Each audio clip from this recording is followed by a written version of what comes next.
Hello everyone, how are you all doing? Good?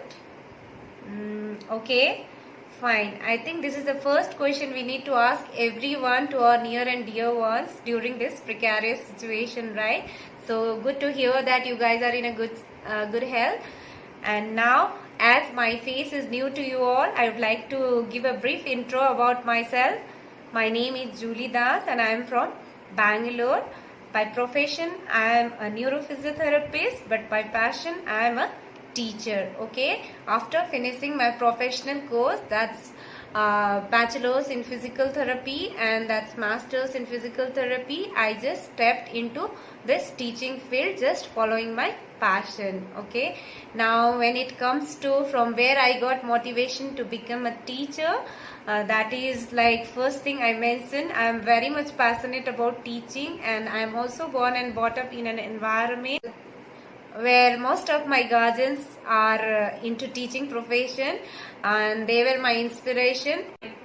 And second, when I was pursuing my bachelor's degree, that time I used to do more of combined study rather than self-study, where I found that like whenever I used to teach or explain concepts to my friends, I used to understand those things in a better way. From there, I got motivated towards teaching and sharing knowledge to others. So I'm here. So since 5 years, I'm into teaching field, and at present, I am teaching to students of allied health science courses and paramedical courses like BPT, MPT, BSc Neuroscience. Okay. So now coming on to today's session. Today I have taken a topic from CBSE course, that's from biology subject, and that is from chapter named locomotion and movement from grade 11. Okay, so that's muscular system. And here I have a small request to Vedantu team that I have recently started a YouTube channel named Julie's Med Tutorial, where I share the videos related to subjects like anatomy and human physiology, which also matches the course content of grade 11 and grade 12 CBSE course. And I have also made these tutorial videos keeping in mind the students of 11th and 12th grade from CBSE who are going to appear for NEET exams. Okay, so the same video link I am going to say here, and I would like to request Vedantu team to go through these videos. If my role fits anywhere into your organization, and I would love to be the part of this organization. And sorry that I am breaking the rules, that the standard format whatever was sent to me I'm not following here, because my videos are longer as it's a YouTube videos. Okay, and yes, thank you so much. Please go through my videos, and hope to see you again. Thank you. In this video, I'll be discussing about the same topic that we had discussed in our last video. That's the muscular anatomy. And in the last video, we discussed about like what are muscles, where are these muscles present, and what are the types of muscles, and also various differences among these three types of muscles. And so this video is also in continuity with the same topic.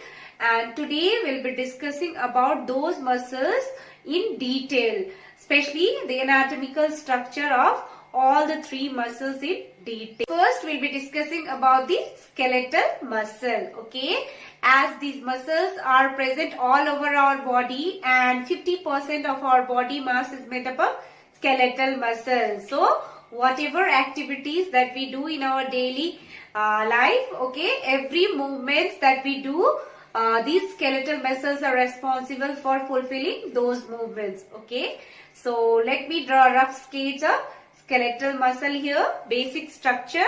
So here I have drawn a rough sketch of structure of skeletal muscle. If you take a dissection from the midline of the bulk of muscle, you can see structure internally somewhat like that. Here at the end, you can see thin thread-like structures. This can be seen only under a microscope. Okay, if you see a single muscle fiber cross section under a microscope, you can see these kind of arrangement under a microscope. So let's name each part. Can you see a blue structure here and a red color round or cylindrical kind of a structure here? These are the bundles of muscle fibers. Okay. Inside this bundle there are single muscle fibers are arranged like this. Okay. So these bundles of muscle fiber is called as fasciculi. Okay. What is this bundle of muscle fiber called as? Fasciculi. Okay. So many muscle fibers are arranged in a bundle. This red bundle is called as fasciculi. So what is fasciculi? Fasciculi is the bundle of muscle fibers. Okay. Now here what I have taken out is a single fasciculi. Okay. So this bundle of muscle fibers called as fasciculi, you can see so many fasciculi are there, right? So this is covered by a thin structure called as epimysium. Okay, epimysium. These bundle of muscle fibers called as fasciculi are arranged here inside the bulk of muscle in a cylindrical shape. Okay, and these fasciculi have a thin covering called as epimysium. And here what I have taken out is a single fasciculi. Okay, and the covering of fasciculi is called as perimysium. If you will take one single fasciculi outside, then it is covered by a thin structure called as perimysium. Okay, and as we know that this is the bundle of so many muscle fibers. Now if we take a single muscle fiber, it also has got a covering called as endomysium. Okay, the covering of one single muscle fiber is called as endomysium. Okay, now this single muscle fiber consists of so many myofibril. Okay, these are the protein filaments inside the muscle tissue which is responsible for the contraction and relaxation of the muscle. Okay, it is thread-like structure. Can you see here the thread-like structure? These are the thin filament. Okay, inside the single muscle fiber. Okay, so here if you will take under a microscope, you can see somewhat like this structure under a microscope. Okay, as we have seen in last video, it has got a striations. Okay, dark and a light band inside the muscle. Okay, in the skeletal muscle, those were called as striations. So these are the bands here. Okay, these are the bands, dark and light bands, which gives the striations look in the skeletal muscle. Okay, and these are the protein filament. Okay, what are these? These are the protein filament. This protein filament inside the muscle is responsible for what? As I said, for muscle contraction and relaxation. Okay, so the name of this protein filament is called as actin and myosin.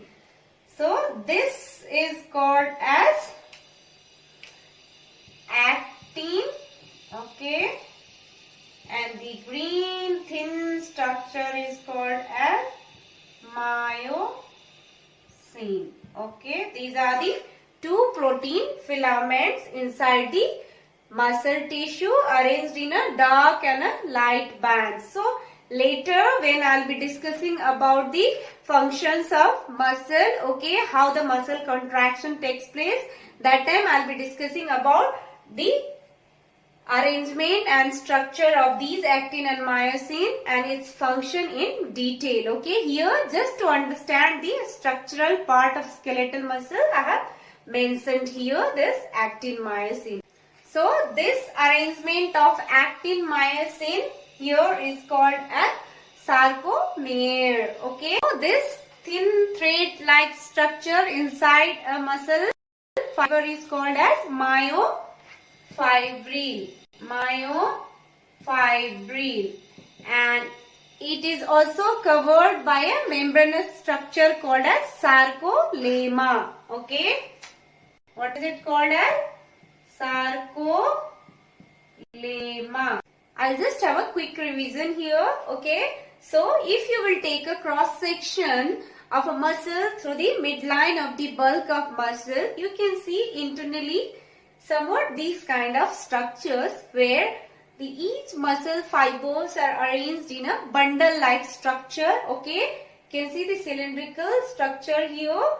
Okay, they are arranged in a bundle like structure called as fasciculi. Okay, these fasciculi are the bundle of specialized cell, that is muscle fiber.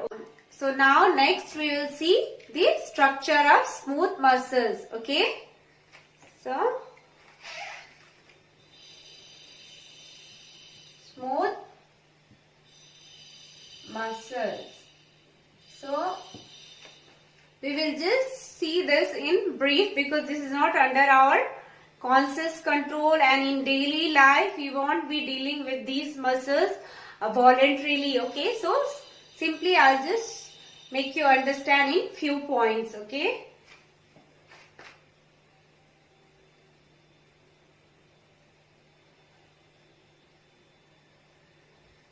so if we'll compare this smooth muscle with the skeletal muscle, these muscles are spindle in shape. Okay, as we saw, skeletal muscles were cylindrical in shape. Okay, the fibers of skeletal muscles were cylindrical in shape and the fibers of smooth muscles are spindle in shape. Okay, and these smooth muscles are uninucleated. These muscle fibers have only single nucleus. So these muscles are mainly present in the internal organs, as we have discussed in our last video. Okay, those were like stomach, bladder, uterus, blood vessels. Okay, and they never afford to get fatigue. Okay, they work continuously and they are involuntary. Okay, now next we will see about the cardiac muscles. Cardiac muscles. This is also only in the heart and this is not under our voluntary control. They are involuntary in nature. Okay, and they work continuously, never get fatigue. Okay, and they are responsible for pumping a blood outside the heart to fulfill the blood requirement of other parts of the body. Okay, now let's see the structure in brief. Okay, this is somewhat skeletal muscles. Okay,